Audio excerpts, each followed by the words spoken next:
This was Prince Andrew walking in New York's Central Park with Jeffrey Epstein after the financier became a registered sex offender.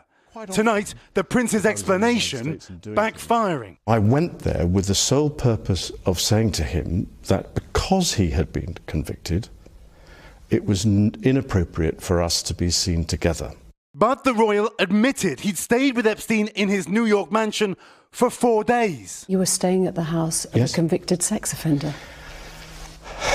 It was a convenient place to stay. He didn't express an iota of sympathy for these young girls. That was a disaster. For me, it just showed that he's very arrogant. The interview, widely viewed in the UK as a mistake and as misleading. The prince denying Virginia Giuffre's allegations in a lawsuit that she was directed to have sexual encounters with the prince 3 times when she was a teenager. I can tell you categorically, I don't remember meeting her at all.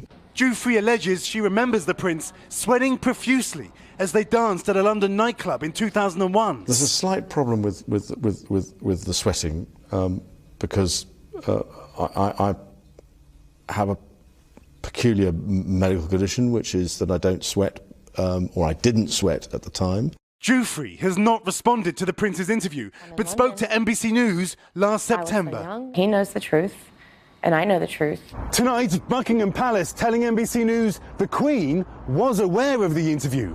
Prince Andrew may have hoped to answer the burning questions about his friendship with Jeffrey Epstein. Instead, he's poured gas on the flames. Hey, NBC News fans, thanks for checking out our YouTube channel. Subscribe by clicking on that button down here and click on any of the videos over here to watch the latest interviews, show highlights, and digital exclusives. Thanks for watching.